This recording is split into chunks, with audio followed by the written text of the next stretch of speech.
po, this is Mr. Scarface. Ito po ang pangalawa kong school na pinagturuan.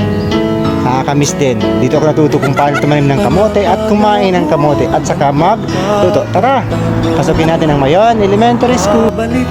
Ito po ang Mayon Elementary School po. Tingnan po. Yan. Ibang-iba na noon. Napakaganda na po. Natatandaan mo pa ba? Magandang buhay mga kaibigan. Eto si Mr. Scarface, maagang pumunta sa Mayon Elementary School. Kasi ngayong araw susuriin ng regional validators kung pwede kaming umopen ng Mayon Integrated School. Kasi adhikain ng DepEd na ang school ang lalapit sa kanila, hindi po ang mga estudyante hahabol sa paaralan. So, sa Mayon Elementary School, good luck and of course, congratulations po sa lahat.